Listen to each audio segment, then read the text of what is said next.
L'État n'est pas un refuge politique, mais une machine à résultats. Mais la décentralisation ne doit pas être considérée comme la délocalisation de l'échec. Lelo baloba na bino que kozala muswahili komi problème na RDC likamwa bimeli wapi. Ebimeli wapi.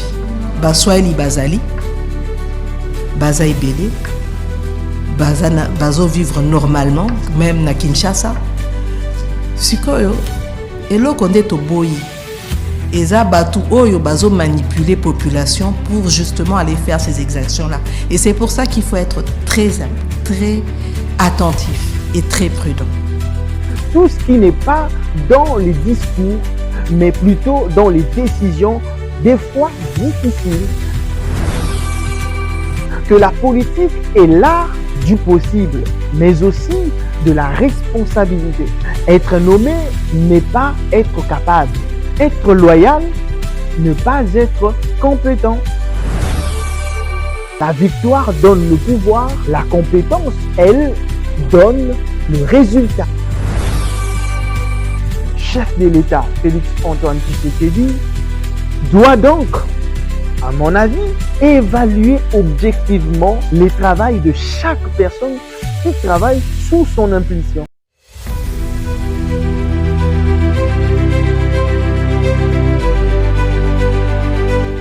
Mais aussi un risque plus élevé.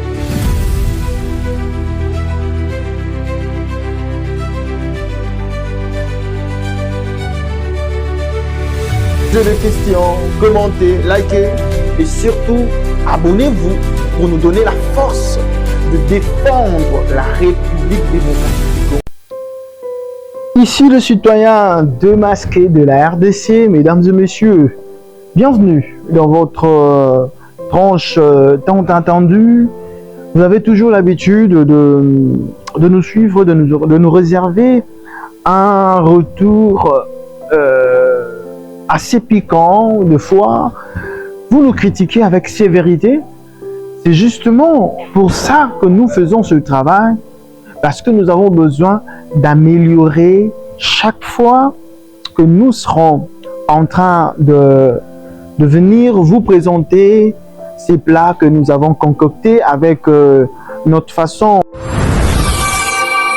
de pimenter et de modeler la communication. Ici, avec moi, nous allons devoir réfléchir autour de ces sujets qui est très important, où nous parlons de comment les victorieux Félix Tshisekedi doit agir et travailler avec certains incompétents au gouvernement, dans des provinces et les institutions publiques. Mesdames et messieurs, citoyens et citoyennes, diriger un pays n'est pas un concours de popularité. C'est un exercice de responsabilité historique. Ah oui, parce que Félix Tshisekedi est en train de sortir victorieux sur les fronts qui l'opposent ou qui opposent notre pays avec les ennemis. Mais cette victoire politique pose une question cruciale.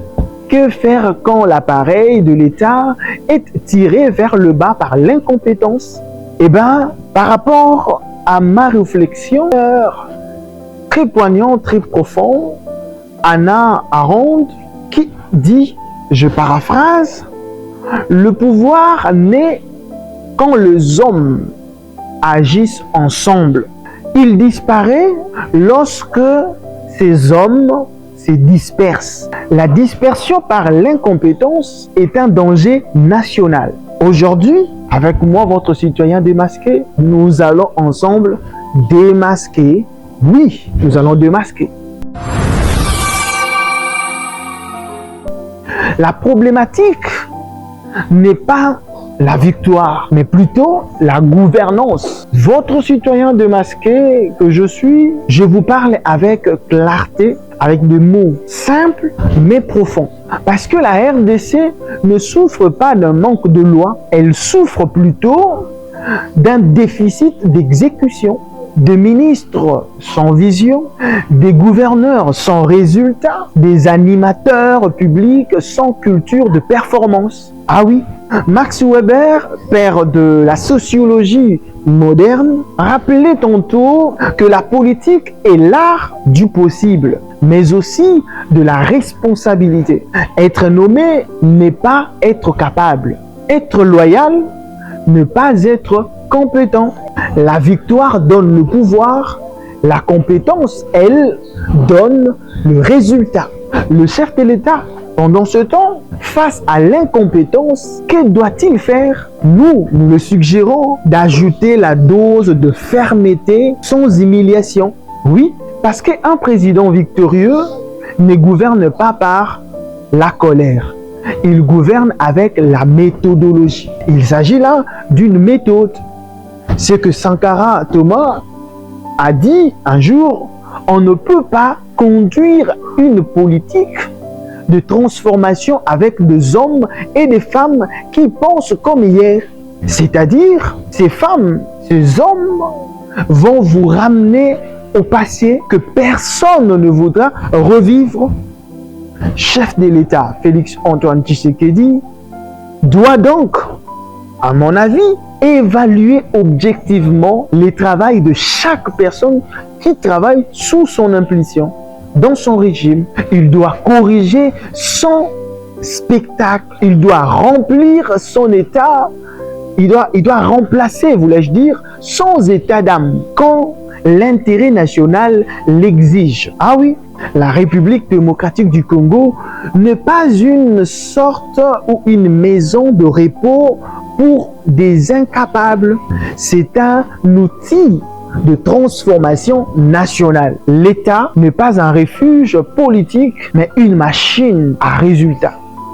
Voilà pourquoi travailler avec les faibles sans faiblir l'État est impossible. Nous devons travailler avec des forts pour fortifier l'État congolais. Ici, le citoyen démasqué que je suis vous ramène à une piste et à un déclic et à un sursaut patriotique pour qu'ensemble nous puissions fédérer les efforts autour du président de la République qui, lui, doit composer.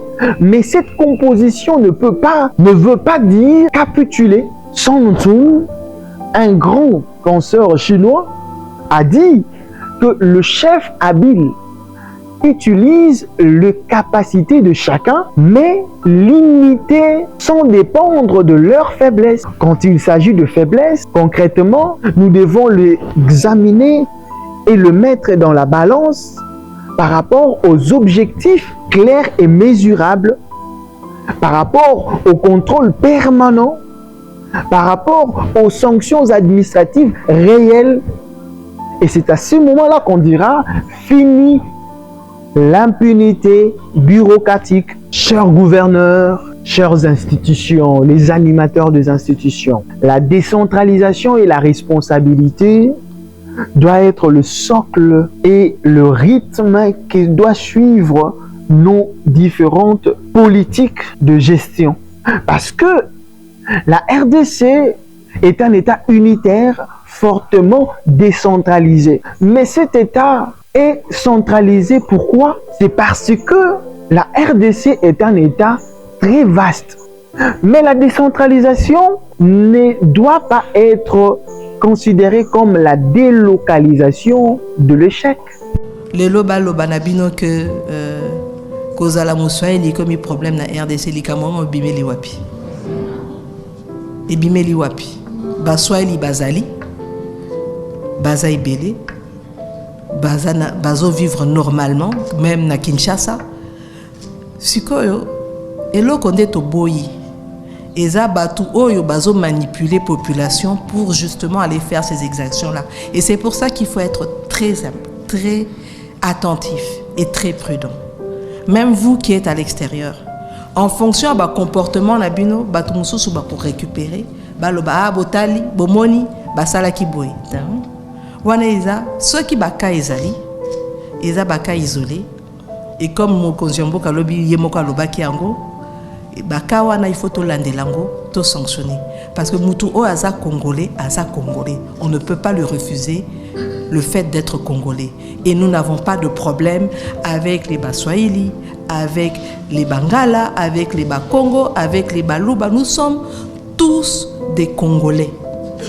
Et nous n'avons pas besoin d'être divisés. Au contraire, dans un moment où nous avons besoin d'être unis. Réformer sans peur, c'est le véritable courage politique. Ici, on entend par le courage politique tout ce qui n'est pas dans les discours, mais plutôt dans les décisions, des fois difficiles. Niccolo Machiavelli pensait à un moment donné qu'il n'est rien de plus difficile à entreprendre que la réforme, en ajoutant que les réformeurs réussissent quand ils s'appuient sur des institutions solides et des lois fortes. Félix Tshisekedi, le chef de l'État congolais, doit donc s'appuyer sur l'administration, la loi, le peuple conscient. Ainsi, un État fort corrige ses erreurs au lieu de les camoufler ou les maquiller. Quand il s'agit de taper sur la table, Monsieur le Président de la République, faites-les avec autant d'écho pour corriger les autres. C'était votre citoyen démasqué de la RDC. Merci de nous accompagner jusqu'ici, jusqu'aujourd'hui. Nous faisons ce travail avec beaucoup de sacrifices. Abonnez-vous, likez, commentez pour donner la force à ce travail. Quant à moi, je vous dis au revoir ensemble avec mon équipe technique. Je pense à Jacob qui est derrière tout ce que vous voyez, toute cette ingéniosité, parce que nous avons choisi un camp. Et ce camp, ça s'appelle le camp de la patrie et du professionnalisme. Abonnez-vous!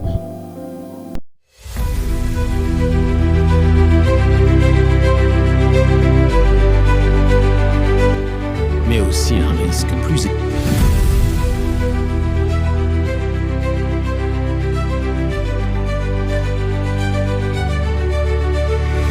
Posez des questions, commentez, likez et surtout abonnez-vous pour nous donner la force de défendre la République démocratique.